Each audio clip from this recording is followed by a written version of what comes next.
Hey everyone, today we have hotel stories. Joining me in today's video is fellow narrator, the Dark Narrator. If you enjoy his take on the stories, definitely be sure to check out his channel and subscribe. You can find a link to his channel in the description down below. Now, let's begin. There is this hotel at the Bulgarian seaside in which we have an apartment. To be honest, that's kind of a strong word for it because it's really just a big room with a giant bed, refrigerator, big windows on both of the walls, and a really small bathroom. It's on a ground floor, and again, both of the walls are facing the parking lot of the hotel. Despite all that, it's perfect for me alone. It's right next to the beach, and that's why I've been spending some of my summer vacations there. So around July, about 3 years ago, I'm spending a week with my ex-boyfriend there, and about 3 to 4 weeks alone after that. My ex always said that the owners of the hotel were a bunch of creeps. Whenever we went out of the room, we had to walk a path passing through the reception where they used to sit all day doing absolutely nothing. The old dad, I believe, was around 60 years old, and his son around 40, his daughter around 45, and her husband as well. Whenever you would pass, they would all get silent and just stare at you.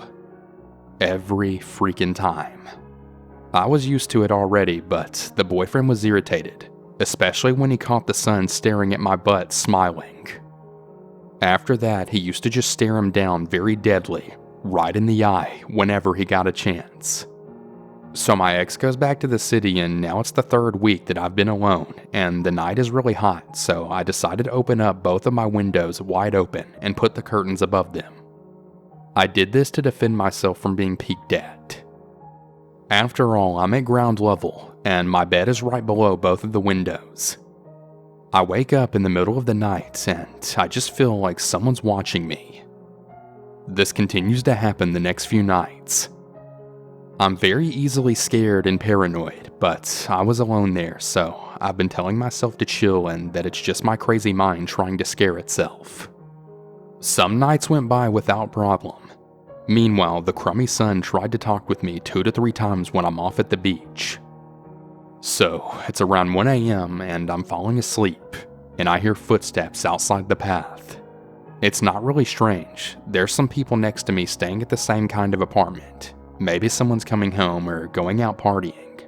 But the steps stop at one point, really close outside. I hear all of it because of the open windows. I'm sitting on the bed now and listening when I notice the freaking door handle is moving slowly up and down. I kind of lost my crap but stayed quiet, and I was really proud of myself for locking the door. After that, nothing really happened, and whoever the person was just walked away. I closed the windows, called my dad, and then told him what had just happened. He told me to lock and close everything, and that he would take me in the morning. Mind you, it's a 5-hour drive. This was 3 years ago. Last night we're all having a dinner, and my dad is like, "Do you remember your sea adventures?" And he then proceeds to tell me that he made his own little investigation back in the day, and he asked the owners of the hotel for security camera records. They check the ones at the parking lot and see a male figure walking around.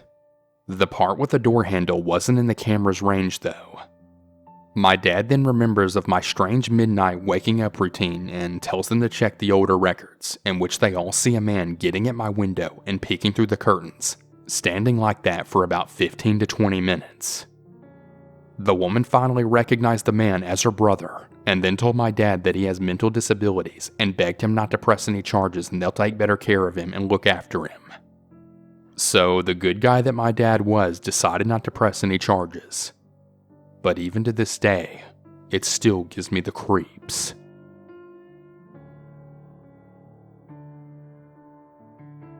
When I was about 12 years old, I lived with my mom and brother in a hotel room. We were trying to get back on our feet after leaving my abusive father. The place was the only hotel in our small town that would allow us to live there on a long-term basis. It was a really creepy building from the early 20th with insanely unsanitary showers and walls covered with old wallpaper made of thick fabric. Everything was beige with flowery patterns and covered with mold. Our room actually had a rotary phone hooked to the wall next to the master bed, which had the most terrible, loudest ringtone. Think regular rotary phone from hell multiplied by the fact that the hotel was always silent, humid, and echoey. We hadn't received many calls on this phone as we were hiding our whereabouts, telling reception to say there weren't guests under our name, etc. Once though, they had patched through social services, which probably were the only people to call there. Reception checked with us first though to see if it was okay. We were pretty scared at the time and extremely on edge. My best friend actually hung out a few times, which made me feel a little better. We had a crush on the cute 30-something daytime receptionist, which in hindsight, he really wasn't that cute thinking back. Just an older man with hair. But teenager us were all over the place. Thankfully, he was ignoring us and didn't understand he was the object of the giggling. One afternoon, I was reading in the room all on my own. My mom had found a job and she was due to be back in a couple of hours, and my brother was at after-school care. I had been there for a couple of hours undisturbed when the phone rang. Once I recovered from the cardiac arrest, I picked up. Good afternoon. Are you Sarah? Yeah? So you're an attendant of the Friday dance class at the sports center, right? We're doing a study, and I'd really like to ask you a couple of questions. I wasn't going to go back to that dance class, but I got really anxious and irrational about it being a weirdly intricate plot from my father just to know where we lived. So I played along. Yes, okay. Okay, so when you dance, afterwards, do you change? Change? Change what? Come on, you know. Change clothes afterwards, when you're all sweaty. You do get sweaty, right? I don't change. There aren't showers in the sports center, so I just go home. And you shower? Then there's this really long silence. Yes, I shower. So, what kind of things do you wear? Like panties? I then hung up and I crawled away from the phone frantically because I didn't want it to ring directly into my ear and kill me in case he called again. Then I took my coat and went to hang out at the department store until it was almost time for my mom to get home. It was as if the phone was this thing to get away from. And then I just forgot all about it. I guess I had too many problems to deal with at the time, so perhaps it didn't really seem particularly alarming, but it still gave me the absolute creeps. Years later, the memory came back to me when I heard a very similar ringtone from hell. For some reason, one thing struck me immediately when I hadn't really zeroed in on it when it happened. The call had come through immediately without me speaking to reception first or hearing the click of them transferring the call. We stayed a few months after that and we used the phone a bit more. Plus, at that point, no one knew we lived there except for social services, as my mom confirmed since then. I also asked specifically if the sports center did. They didn't. In other words, the caller was sitting at the reception desk. Now, I don't really remember who was sitting at the desk when I ran out a bit later. What I do remember, however, is staying in that hotel for a few months and not seeing the cute receptionist again. Yet, as per the warning, this is a very mild story. So I've really been wondering quite a lot about what else he was doing that would have come to light if I had figured it out and complained. I guess I'll never really know though. And again, I know this story is pretty mild compared to what most of you have read about. But still, it still really gives me the creeps whenever I think about it.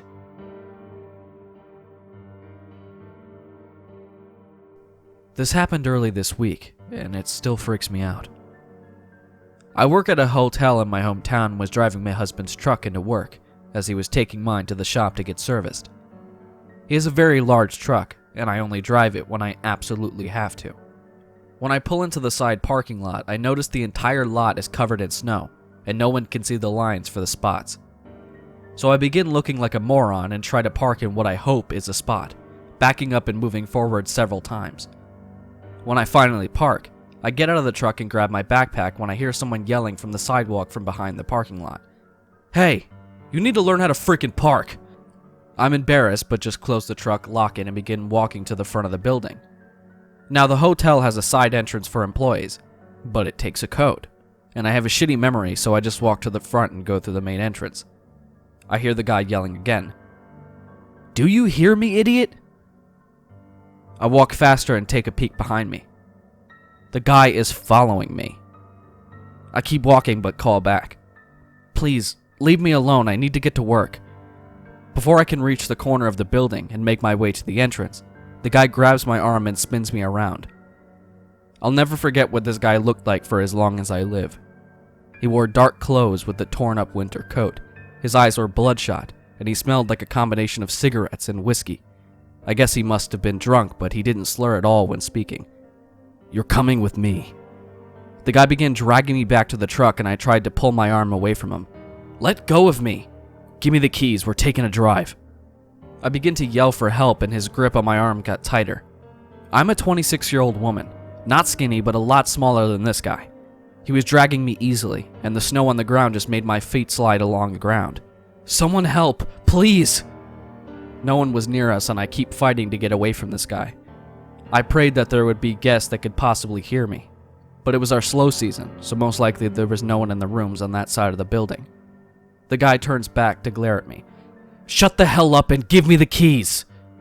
Now I was carrying my backpack on one shoulder as it was big and bulky from my uniform and shoes. I quickly slipped the strap down my arm, grabbed it, and swung it right into his face. The guy let go of me, and I just ran for my life to the front doors. I heard the guy screaming, but I ignored him. I was way too scared to look back at him. I ran inside and all the way to the employee locker rooms. When I finally calmed down enough, I went to the front desk to talk to security.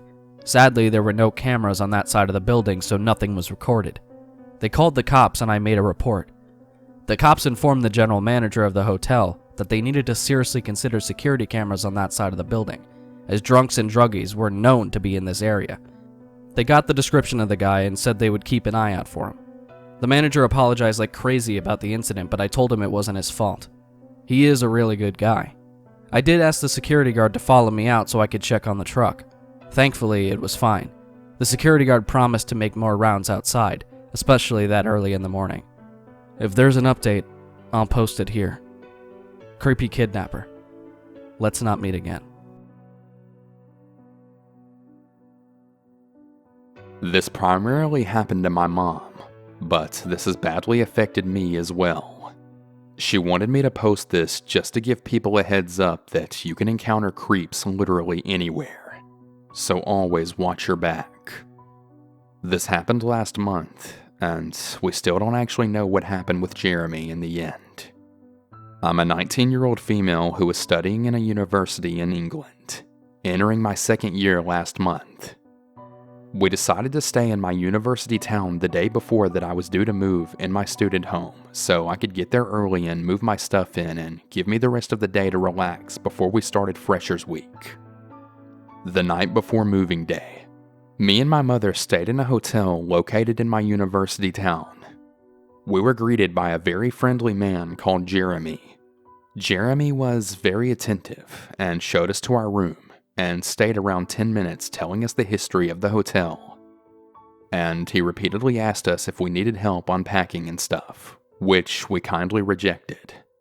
It was a Friday, so me and my mother went around the town and had a few drinks.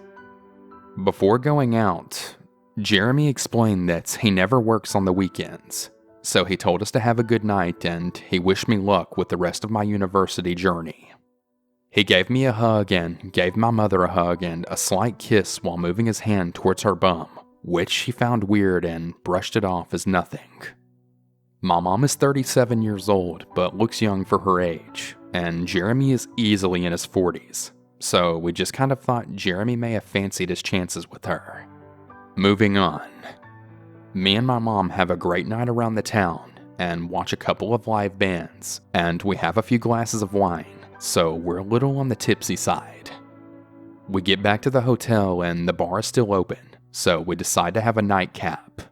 Whilst we're having a drink in the bar, Jeremy emerges from a back room and spots us and makes a couple of jokes.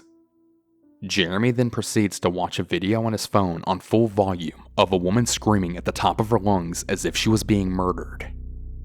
The screaming was absolutely blood-curdling, and it absolutely made me and my mom completely unsettled. And there was also another couple in the bar that looked a little concerned as well. The video went on for another 3 to 4 minutes before Jeremy laughed and went into the back.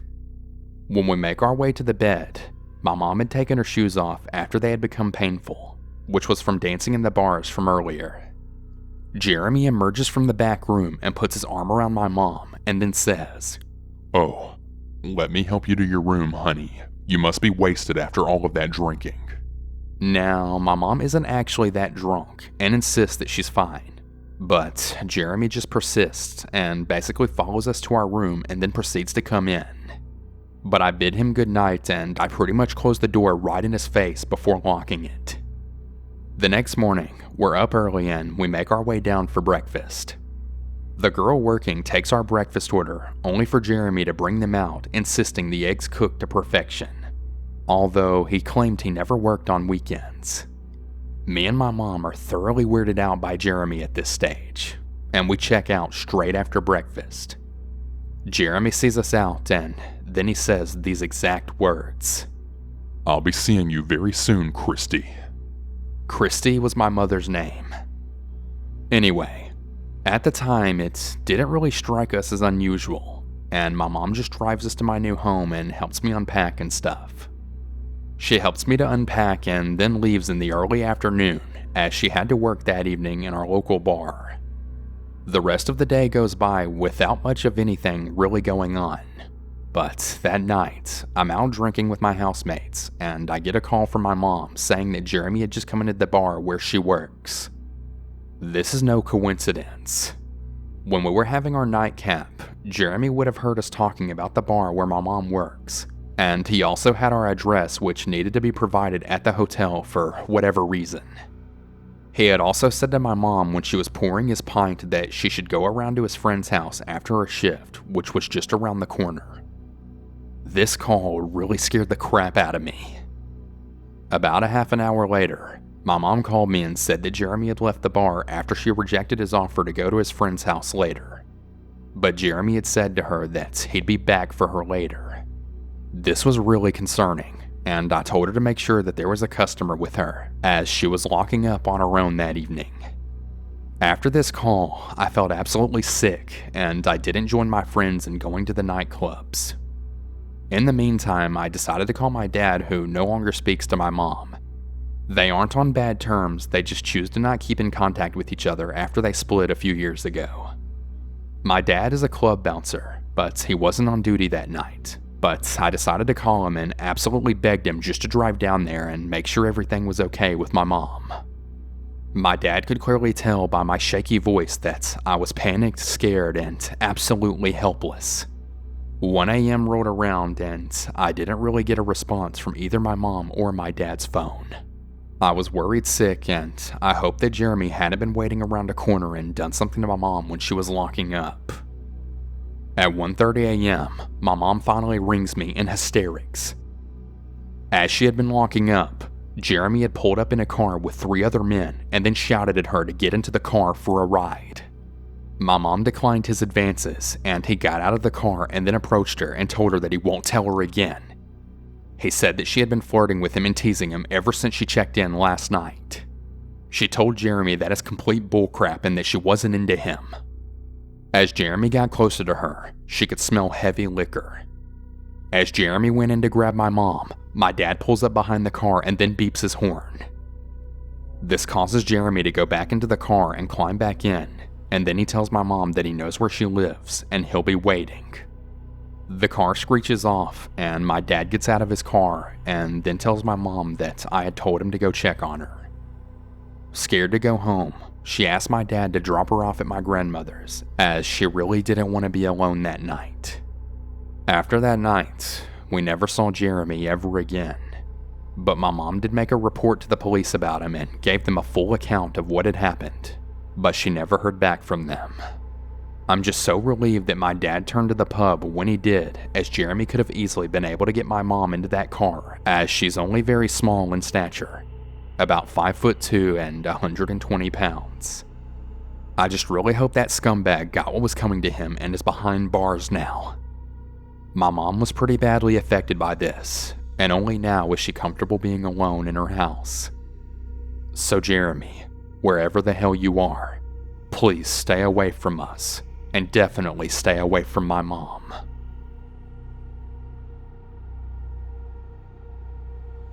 Hey everyone, I really hope you all enjoyed today's video. I have a ton of really new and exciting things to talk about for the channel moving forward. One of them being I now have my very own podcast now.